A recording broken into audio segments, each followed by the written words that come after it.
All right, the hat's back on. This is my fiction cap. I'm making this up. Uh, I left it off yesterday. Don't believe a word I said. I made that all up yesterday.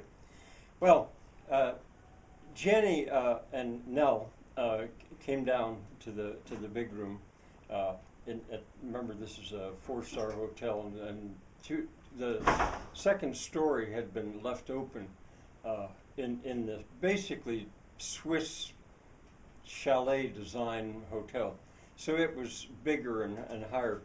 And and they when they got down there was Scott and Katrina.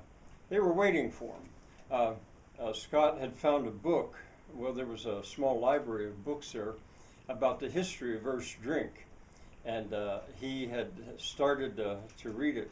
But when they came down, Scott said to them, said to Janny, he said, we've been waiting for you, Janny. We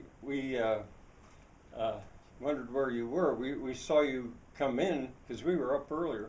We saw you come in the door at the back and go bounding up the stairs like as if you were a young man. And so we thought you'd be right down. That was around 8. But here we've been waiting for a half hour. We thought about having breakfast without you. I didn't know what was going on. Well, Janny, he smiled and he said, well, I'm sorry to keep you waiting, but when I got back, Nell had a present for me. And kind of unexpected. And Johnny said, he was grinning now. He said, with unwrapping the present and enjoying it, that took a little bit of time. And he wasn't fooling anybody. Scott looked at him and he grinned and he said, Katrina and I had a sort of a similar experience. She had a present for me. At which point Katrina said, Scott, you didn't have to say that. That does it. I'm cutting you off. And Nell. See, Katrina was she was New England raised, and she was a little bit more prim and proper than the other three. And at that comment, Nell said, "That may be easier said than done." And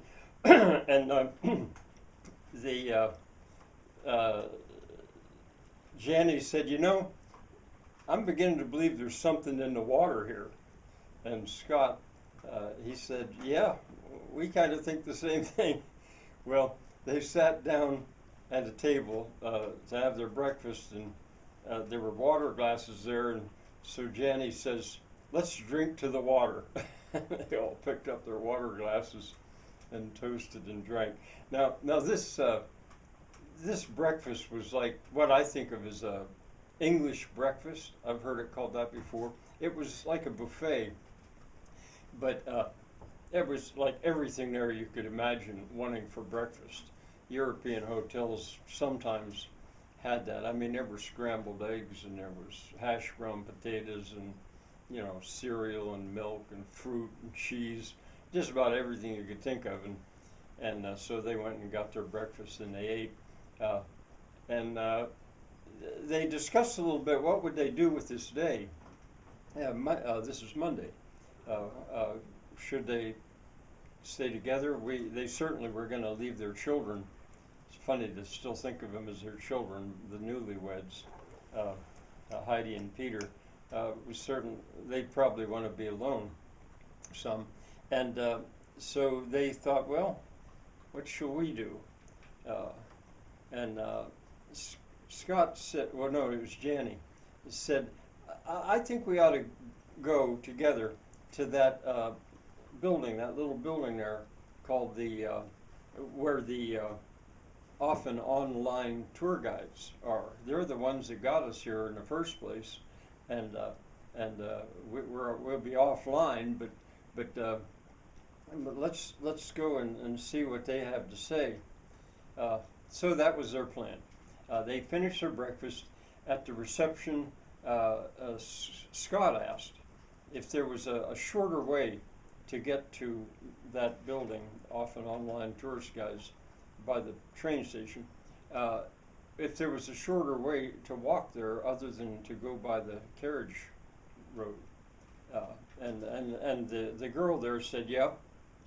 Oh yeah, there is. She said, it's just you'll have to go down and then come back up because the carriage road stayed kind of level, going up into the valley just a little bit and coming around and staying on almost a level road. And he said, that's no problem. I don't think, ladies, and no, that's fine. So they took that route. Oh, and the woman at the desk also pointed out that, she said, in Earth's Drink, there's signage on walking paths all over the place. If you go, especially if you get outside of the burr a little bit, it'll tell you what is in that direction, how many minutes it should take, how far it is, and how many minutes it should take you to get there. But you won't need it here. So anyway, they went out in the front door, and they went down that other set of steps that I think I told you about, that Janny had chosen one or the other. And they went down, and now they were on the upstream side of that huge water wheel. And, Janny, he's still studying it from that angle. They went across another little footbridge and through some pleasant woods. I mean, this was all groomed. I mean, it was, it was raked. It was really nice. And they had no trouble. It wasn't too steep. They went around. They went up some other steps. And then that got them on, I guess it would be the west side of Sadler Creek. They got up there, and now they were by that tower, they called it, the food court. They could have had their breakfast there if they'd wanted. It was open, but they didn't pause, and they thought about going up in the tower, but they thought, we'll do that later.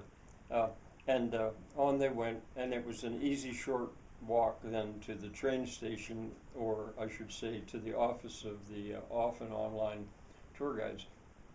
It was just before you got to the train station, the way they were going. And there they went, in they went. And sure enough, it was open, and there were all four at that point were there.